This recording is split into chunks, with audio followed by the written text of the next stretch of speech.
Lily kính chào cô chú, anh chị, các bạn và các em đã quay trở lại với kênh bếp nhà Lily.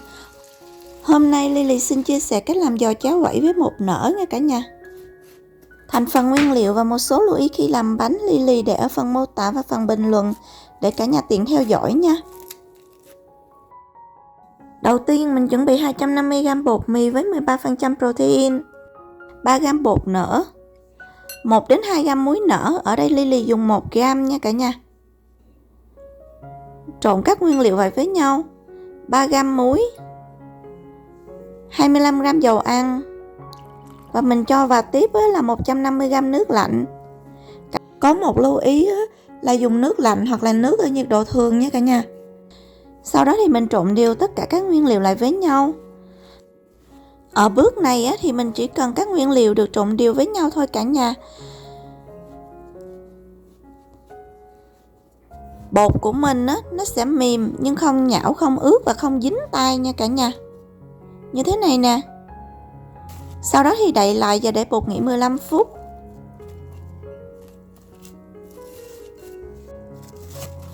Sau 15 phút thì mình lấy bột ra và bắt đầu thao tác với bột. Bột của mình bây giờ rất là mềm luôn đó. Mình cuốn bột lại và mình dùng mu bằng tay mình ấn xuống như vậy nè. Ở đây Lily làm khoảng là từ 10 đến 12 lần thì bột của mình sẽ mịn. Ở cái bước này mình cần bột của mình nó mịn nha cả nhà. Cho nên mình làm cái thao tác này đến lúc nào mà bột của mình nó mịn thì thôi nha.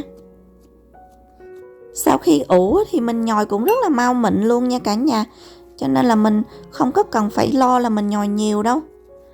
Như thế này nè. Đậy bột lại và để bột nghỉ thêm 30 phút. Sau 30 phút thì bột nó sẽ trở nên rất là mềm luôn. Mềm mà dẻo nha cả nhà. Sau đó thì mình chuyển sang bề mặt và mình tiếp tục mình làm cái thao tác như lúc nãy đó. Mình trải bột ra, cuốn bột lại và mình dùng mu bàn tay mình ấn xuống tiếp. Ở đây Lily làm khoảng 8 đến 10 lần thì bột của mình nó trở nên rất là mịn luôn. Mình cần cái bột của mình nó mịn nha cả nhà. Bột rất là mềm nên cũng rất dễ thao tác luôn đó. Sau khi bột mịn rồi thì trải bột ra như thế này và mình cuốn bột lại.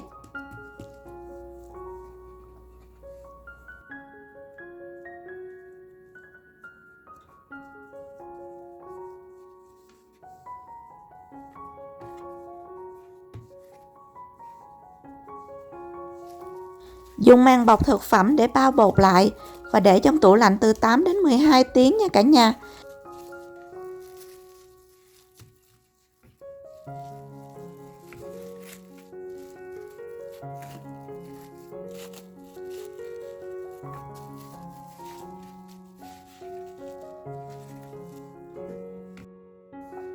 Ở đây bột của Lily ở trong tủ lạnh là khoảng 9 tiếng nha cả nhà. Mình phủ một lớp bột trên bề mặt. Thì sau đó mình lấy bột ra và mình cho một lớp bột lên trên bề mặt của bột luôn. Bột sau khi lấy từ trong tủ lạnh ra là mình thao tác tạo hình luôn nha. Sau khi tạo hình xong đó thì bột cũng không còn lạnh nữa thì mình đem chiên luôn. Lúc này nó mềm và dẻo nha, mình có thể kéo ra được luôn nè. Mình kéo giãn nó ra cả về chiều dọc lẫn chiều ngang nha, để mình tạo hình cho nó dễ nha cả nhà. Mình cứ từ từ mình nắm mình kéo nha, là nó giãn ra đó. Bột của mình nó rất là mịn luôn, rất là mềm và nó cũng rất là dẻo luôn. Mình dùng cái cây cán bột để mình cán bột mỏng ra.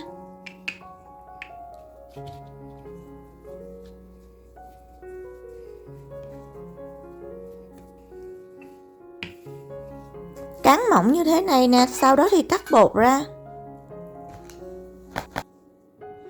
Canh cắt đều nha cả nhà. Ở đây Lily cắt cũng không có được đều lắm nè, nhưng mà không sao, bánh vẫn nở tốt. Sau đó thì dùng chiếc đũa nhúng qua nước và gạch một đường trên bột nha cả nhà. Tại vì bột của mình trong tủ lạnh đó thì bề mặt của bột cũng khá là khô, cho nên mình xếp hai miếng bột lại với nhau nó không có dính lại với nhau, cho nên mình cần dùng một ít nước nha. Sau đó thì mình xếp hai miếng bột lại với nhau. Với cái chiều dài này á, mà cả nhà mình có cái chảo to to đó, để dầu vào chiên á, thì mình chiên luôn nha cả nhà. Dùng chiếc đũa ấn nhẹ nhẹ ở giữa nha. Sau khi tạo hình như vậy là đem chiên được luôn đó.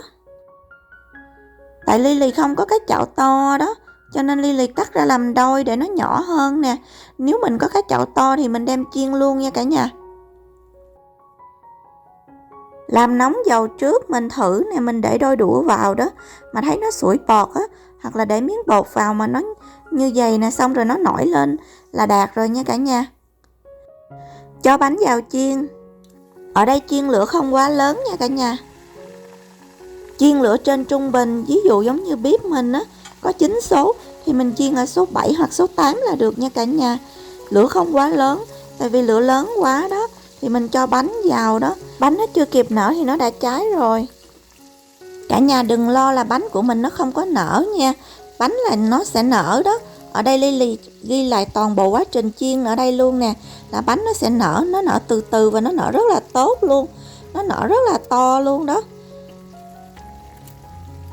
Công thức này á, sẽ rất là ngon và chuẩn vị nha cả nhà. Công thức này á, Lily được mẹ chồng người Hồng Kông của Lily dạy đó. Lily quay lại video từng bước chi tiết để cả nhà tiện theo dõi và có thể làm thành công luôn. Bánh sẽ giòn xốp và giòn lâu nha.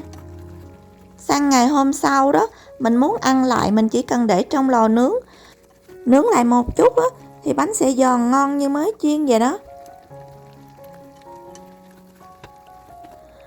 Ở đây cả nhà thấy nè, bánh nở rất là tốt luôn, nhìn rất là ngon luôn đó.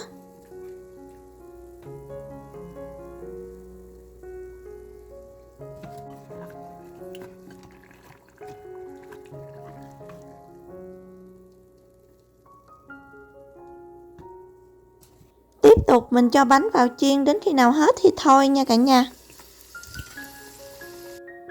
Và đây là thành phẩm, bánh nở rất là tốt, giòn xốp và giòn lâu nha cả nhà, rất là ngon luôn. Nếu cô chú, anh chị, các bạn và các em yêu thích video thì hãy cho Lily một like, một đăng ký, một chia sẻ để ủng hộ kênh nha.